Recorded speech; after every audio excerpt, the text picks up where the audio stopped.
नमस्कार। भारत के गौरव पॉडकास्ट में आपका स्वागत है। आप गौरव जायसवाल को सुन रहे हैं। इस पॉडकास्ट में हम आपको कुछ ऐसे किस्से कहानियां सुनाते हैं जो आपके वर्तमान जीवन को सकारात्मक ऊर्जा से भर देगी।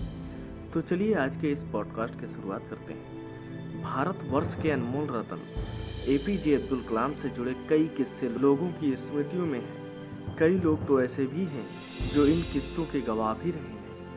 आज जहां हर कोई राजा बनना चाहता है, राजा जैसा व्यवहार करता है, वहीं शीर्ष पर पहुंचने के बाद भी कलाम ने सादगी और ईमानदारी की कई प्रेरणादायक मिसालें पेश की हैं, जो हमारे लिए एक आईना का काम करती है, साथ ही हमें जीवन से जुड़ी कुछ अमूल्य सीख भी देती है। तो चलिए आज के इस पॉडकास्ट में हमारे देश के मिसाइल मैन कहे जाने वाले जनता के राष्ट्रपति के तौर पर प्रसिद्ध अबुल पकीर जैनुलाब्दीन अब्दुल कलाम यानी एपीजे अब्दुल कलाम की बात करेंगे।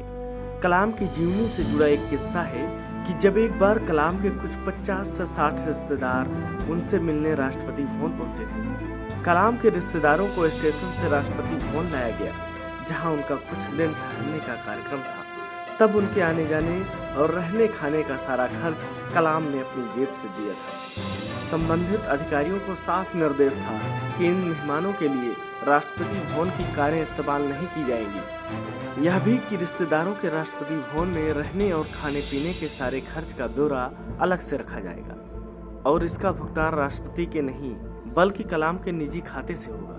एक हफ्ते में इन रिश्तेदारों पर हुआ 3,54,924 रुपए का कुल खर्च देश के राष्ट्रपति अब्दुल कलाम ने अपनी जेब से भरा था। ऐसा ही एक और सादगी से भरा किस्सा कलाम का है, जब वह IIT BHU के दीक्षांत समारोह में मुख्य अतिथि बनकर गए थे। वहां मंच पर जाकर उन्होंने देखा कि जो 5 कुर्सियां रखी गई हैं, उनमें बीच वाली कुर्सी का आकार बाकी 4 से बड़ा है। यह कुर्सी राष्ट्रपति के लिए ही थी और वही इससे बाकी से बड़ा होने का कारण भी था। कलाम ने इस कुर्सी पर बैठने से मना कर दिया। उन्होंने वाइस चांसलर से उस कुर्सी पर बैठने का अनुरोध किया। वाइस चांसलर भला ऐसा कैसे कर सकते? इस जनता के राष्ट्रपति के लिए तुरंत दूसरी कुर्सी मंगाई थी, जो साइज में बाकी कुर्सी जैसी थी।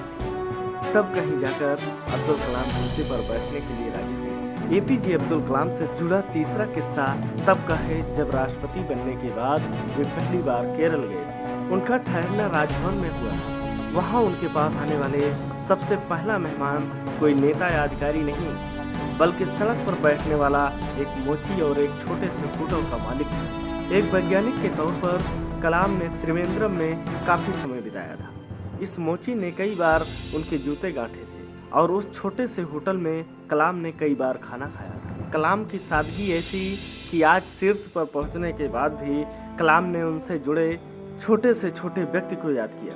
जब एपीजे अब्दुल कलाम अपना कार्यकाल पूरा कर राष्ट्रपति भवन से जा रहे थे, तो उनसे विदाई संदेश देने के लिए कहा गया था। उस वक्त कलाम ने कहा, विदाई कैसी, मैं अब भी 1 अरब देशवासियों के साथ हूँ। आज एपीजे अब्दुल कलाम का चेहरा हमारे बीच नहीं है, फिर भी उनके यह सादगी और ईमानदारी से भरे किस्से 1 अरब देशवासियों के साथ है। उनके ये किस्से आज भी हमें प्रेरणा दे रहे हैं। तो यह थी जनता के राष्ट्रपति कहे जाने वाले एपीजे अब्दुल कलाम की कहानी, जिनकी शख्सियत यह दिखाती है कि चाहे आप अर्श पर हो या फर्श पर, अपने सादगी और सत्यता कभी नहीं भूलना चाहिए। हमेशा दूसरों के प्रति समर्पित रहें। लेकिन जाते जाते क्या आप जानते हैं कि हर साल 15 अक्टूबर को एपीजे अब्दुल कलाम के जन्म दिवस को उनके सम्मान में विश्व छात्र दिवस के रूप में मनाया जाता है। हम उम्मीद करते हैं कि आपको आज का हमारा ये पॉडकास्ट पसंद आया होगा। आज के इस पॉडकास्ट को आप अपने आसपास के छोटे बच्चों तक जरूर पहुंचाएं, ताकि उनका उभरता जीवन प्रेरणादायक बन सके। हमारे साथ बने रहने के लिए आपका शुक्रिया। आपका दिन मंगलमय हो।